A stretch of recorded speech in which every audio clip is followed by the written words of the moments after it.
Hi Year 10s, welcome to the second week of inheritance. I know this is genetics, but it's really inheritance. Welcome to the second week of inheritance. This should be the last video and the last PowerPoint before we do our first topic test in our Year 10 biology trimester. So probably next week you're going to have a test on genetics, the entire part of genetics and DNA, and that will be your first test of the semester, or trimester. You'll also have another test coming up, which will be this topic again, plus all the future topics as well. So an end of trimester test in about 4 or 5 more weeks. For now, though, let's look at inheritance part 2. It's not a very long PowerPoint because there's a couple of videos that we won't watch in the video. We'll watch them in class. Let's start with a little bit of true and false. So first off, some true or false. I'll let you have a think about them. So statements. Females are more likely to have blonde hair. Is that true or false? Males are more likely to have a colour vision deficiency, true or false? And males are more likely to go bald, true or false? Now of those, all but one of them are true. And the one that's not true is that females are likely to have blonde hair. That's false because hair colour is autosomal, which means it's linked to our autosomes, which are non-sex cells, which means both males and females have an equal chance of developing blonde hair. In terms of males are more likely to go bald or have colour vision deficiencies, it's true because these diseases or both these disorders are caused by a gene that's on the X chromosome. That means that if a recessive gene is passed on to a male, they've only got that one recessive copy to go off, and hence that trait's shown.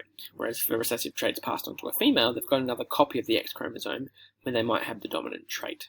So males will always show it if they have a recessive, whereas females may not.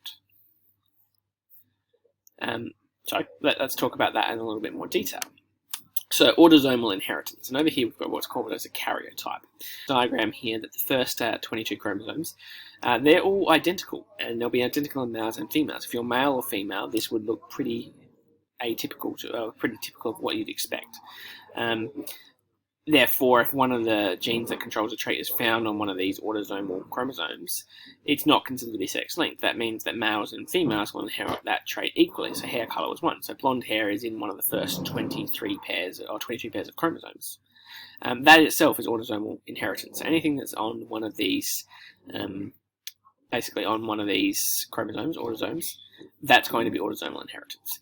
But if it's on the X and Y chromosome, which aren't actually pictured in this karyotype, then it's going to be sex-linked. Now, the sex chromosomes, there's X and Y. Females have 2 large X chromosomes, and they'll be written as XX, whereas males will have 1 large X chromosome, and then a smaller Y chromosome, and they'll be written as XY. Now, the presence of a Y chromosome will determine if the child's going to be male or female. And sex-linked inheritance is when the gene that's responsible for a trait will be found on one of those sex chromosomes. So talking about colour blindness, or male pattern baldness. Both of those are diseases or disorders or traits that are linked to an X chromosome. So there is a video that we'll watch on that. We'll watch that in class. We're not going to watch it here, but they'll go through basically how to do Punnett squares for sex-linked inheritance. The other thing that we're going to talk about is pedigree charts. So pedigree charts, scientists are studying patterns in humans, and we construct family trees to do that, to show how a trait's can be passed down from each generation, and that's called a pedigree chart, and that's what we've got here. So in a pedigree chart, every person is represented by a symbol. So for example, males have a square, and females will have a circle, which you can see here. So this must be the father, this is the mother. When someone's carrying a trait that we're looking at, so say we're looking at a recessive disease here, if that person carries that trait, that they'll be shaded in. So this person has the trait, and this person does not. Okay. We can also see if they're linked like this, they've had children together, and the children are stemming off down below. And these are the children. Now this child has obviously married someone else, or had a child with someone else, and there's the offspring.